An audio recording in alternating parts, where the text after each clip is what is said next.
to talk about countering a flop wrist press or a dead wrist press. Okay, so if someone wants to press in towards you and let their wrist go back, which is a very tricky move because suddenly you go from feeling all their hand and their wrist pressure and everything, you're trying to exert this move on it, and then suddenly it's gone.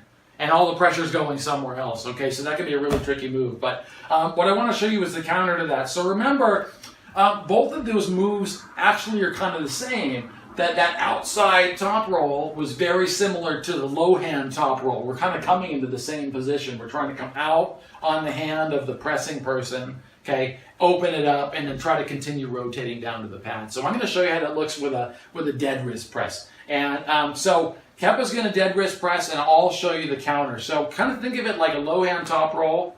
Think of it like a low hand top roll, but it's very similar to that posting top roll where you're kind of coming out. It might end up in the same position. Okay, so just for argument's sake, we'll call it kind of a low hand top roll because that's what I want you to remember is as the person presses in, bam, you lift this low part of your hand. That works every time. Okay, so here we go.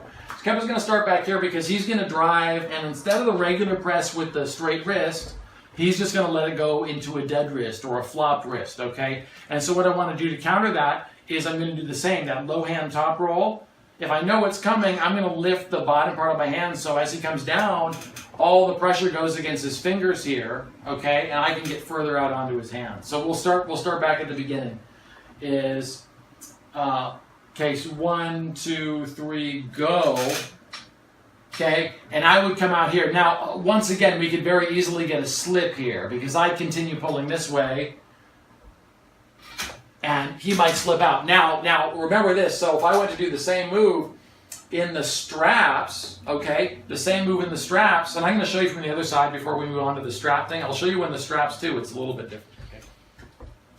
Okay, so this is the low hand top roll. Just before we move on, the low hand top roll from the other side as a counter to the flop wrist press. Okay, I know that's a lot of stuff. Okay, so we're here.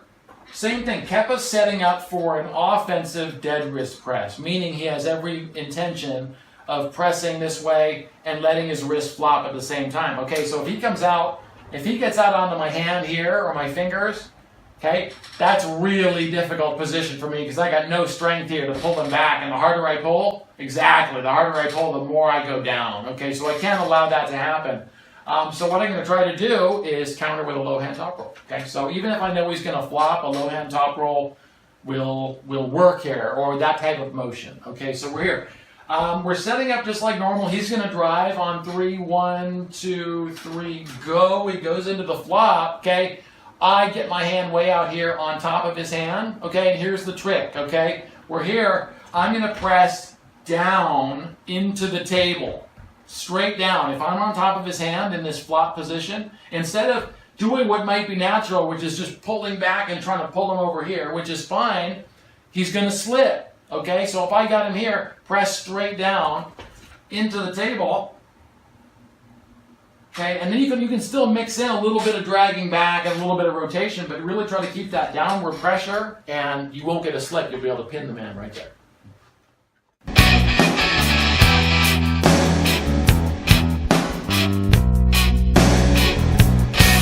so as you can see, we have the strap here. Now, the dead wrist press is much more dangerous in the strap. Okay, much more dangerous because you can't slip away. So all that pressure is coming down no matter what.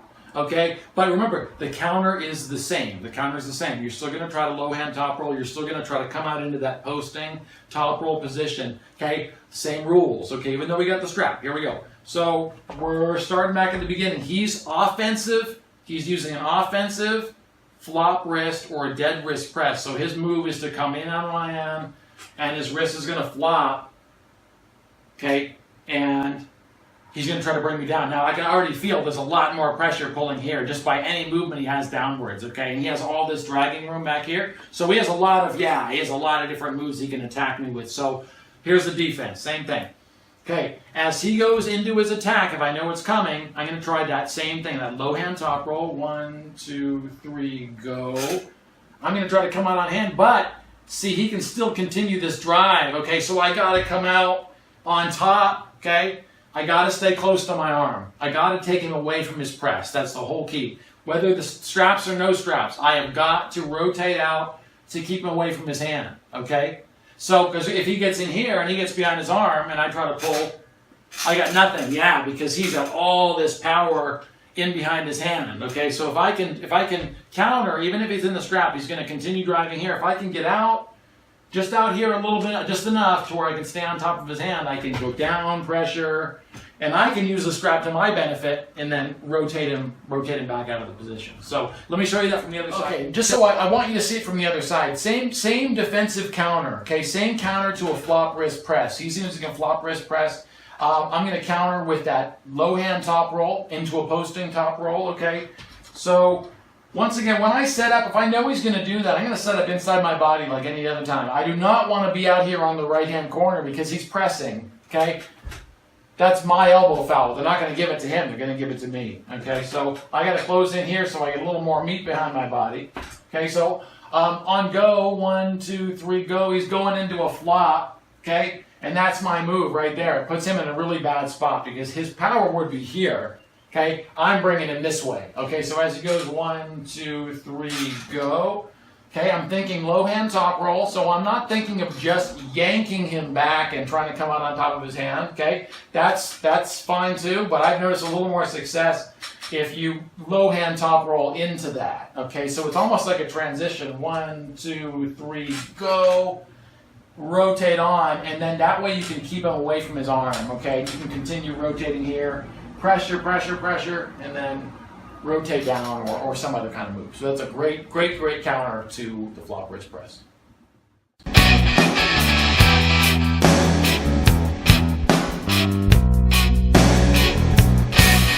Okay, so what does the press counter? We talked about what counters the press. Now we're talking about what does the press counter. Okay, now I want you to just think about it this way. And I'll just do this by myself for a second so you can see. A press is going to counter any type of movement that's coming back. Okay, so any outside moves, like even if it's simple stuff, okay, because you're not going to get someone who's like doing a really crazy outside move, okay, not somebody good, okay, but subtle outside moves, like even back pressure towards the face, common posting type moves, where you're just putting some pressure up into the fingers and then your intention is to hand control top roll or posting top roll or some other kind of outside move. The best way to counter those, or one of the best ways to counter those, is with a press. Okay, so I'm going to show you a quick example.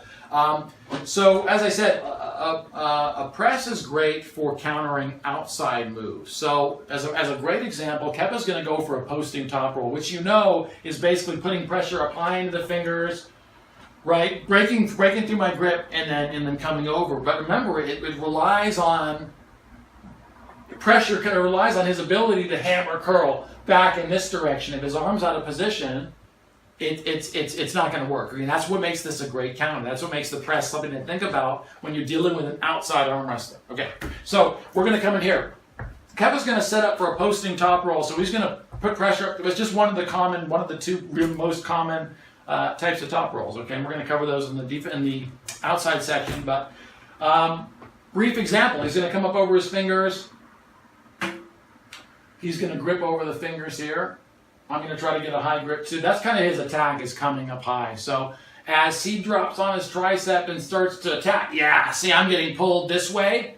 So almost your natural move is to try to pull against that, right? Is to pull down, which is exactly what he wants, because the harder you pull, the more it's going to break your grip if he's got a really solid grip here. And then over you go. Okay, so the press, remember the press is the opposite. You're going with his force. You're going in the same direction, okay? So this is a quick counter. He's going for the posting top roll, okay? Same exact move. He's getting high. He's going to drive up through my fingers. I can take a similar grip, okay? I can still match his high pressure here and still go into a press. You don't have to be as low, but it does help, okay? I'm going to take my grip here, not give away that I'm going to press. And as he goes into his posting top roll, 1, 2, 3, go. It's just enough to get him out of position. So if he continues the move, I can kind of go into a flop wrist, or I can even continue in some kind of a hooking or top rolling type movement.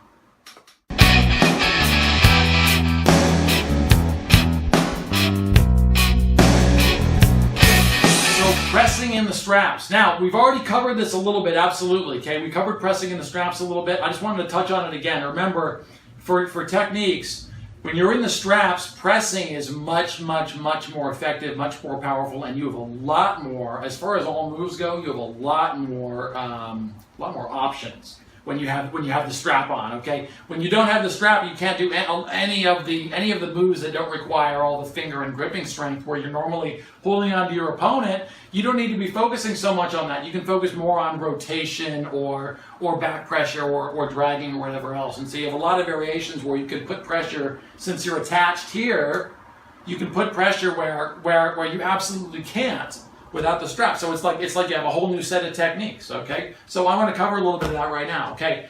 Without going into exact specifics, it's just think about it this way, especially because we're talking about pressing.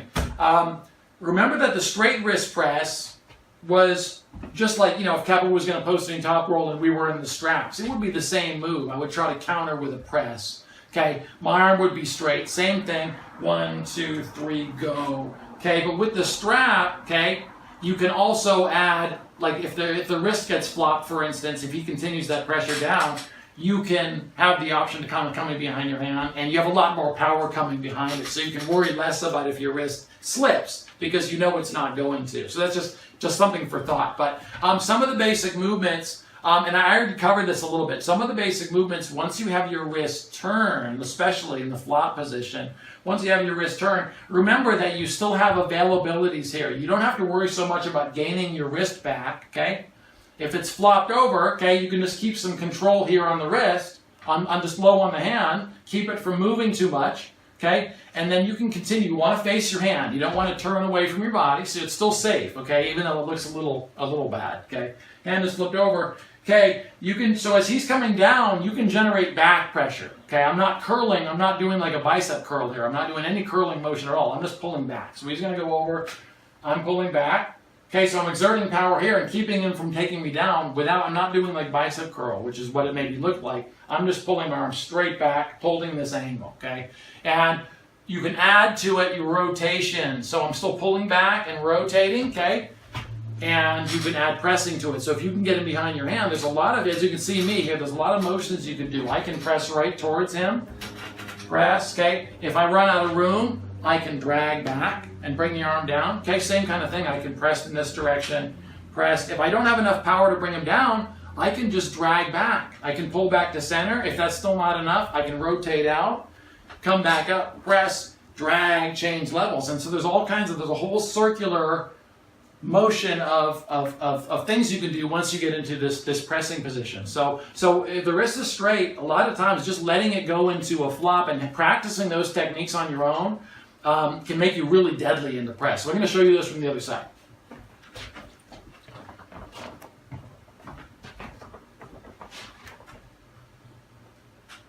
Okay, these are just some of the strap technique variations. You're going to learn these as you get to putting on the arm wrestling strap and really trying it. You're going to see what works best for your arm, okay? But without getting too fancy, basically, you have some options. So once your hand is taken, or once you allow it, you can give it up. It doesn't mean it was folded back. You can give that up, okay? Remember, you have back pressure. I want you to see it from this angle. You're staying close to your hand, though. You're not getting out here and trying to deliver back pressure, your arm's just going to go down, okay? And you don't want to have, no matter what, you don't want to get your palm turned up towards the sky like this, okay? That's where all the pressure's against your bicep. You're going to have to go down. If you can avoid that, okay, the pressure's actually going against these fingers that are kind of going down. So the more he comes over, the more pressure's going against the wrist that's already bent back. So it's not all the pressure against my bicep, okay? So those are the available options I have. I have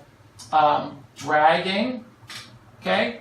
I have pressing, which is just the opposite. So I can drag, press, okay? I can pull back. I can try to turn the angle. Press, drag, press, drag, press, okay? And so I can continue to turn, okay? Another move you have there is you can come up into a top roll if you can come back far enough, okay? So if you're even in a dead position here, okay, and you're pulling back, if you can get to where if you can get to where you can get your wrist back into the mat, you can even top roll out of that. Sometimes you can come right back to where your wrist is here again. You can low hand, you can come over, and you can generate a lot of pressure with the top roll with the strap too. So that's pressing in the straps.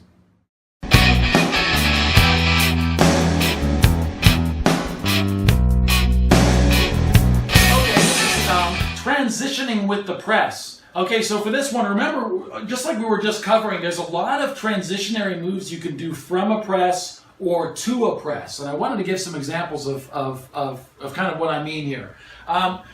One basic great variation you could do would be a press to a top roll. So inside and outside arm wrestling mixed together. Okay, remember what I said about chain of movements. Get a chain of movements. It's not one arm wrestling move or the other. You just commit to one and it's over. You can mix them all in and make a whole bunch of techniques out of one. Okay, so this would be press to top roll. Okay, transitionary move. So I'd set up to drive like like a press. Okay, and that could still be with a plan to go for a top roll. Okay, so it'd be 1, 2, 3, go. Press to take him out of his position. My wrist is still straight. Okay, so from there, rotate out into a top roll.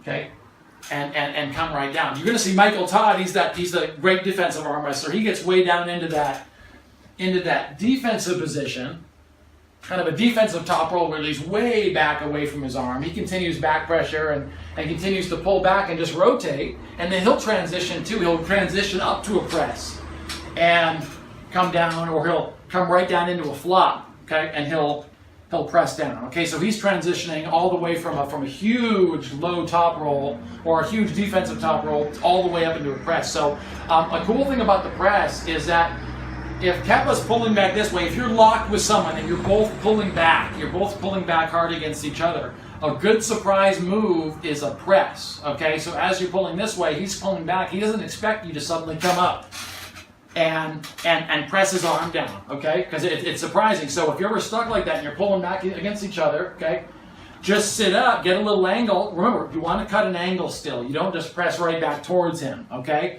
He's pressing here. Get a little angle with your body, okay, and then cut an angle. Press, okay, and then you still have, like I said, you still have dragging room and dragging variations there too. But you can always think about transitionary moves. Presses are great for transitioning. Now, another great one would be transitioning from a press to a hook, okay? Same exact thing, and there's different hits you can do there too, but it would be the same idea. You want to set up, always cutting a little bit of an angle if you can, unless you have something very specific planned for coming straight towards you, which is fine. But it would be the same thing. If we're pressing to a hook, what I try to do is think of it this way. What I want is for his hand to be like this. That's what I want. So I would think, instead of this way, if I'm straight back and I'm just pulling on him, I have to force his wrist open. And if he's kicking back and doing different defensive precautions, I'm not going to be able to do that, okay? So if I come a little bit of an angle, though, and I'm forcing the pressure over this way and hooking at the same time, 1, 2, 3, go, I can force a little more of a hook, even if he's really trying to defend it, okay? And then continue that pressure. You can come all the way into the hook. It may come all the way down, or it may just secure your position to where you can make it more like the match that you want to make it. But those are some great transitions there are. So always think about pressing as a critical movement for transitioning from or transitioning to.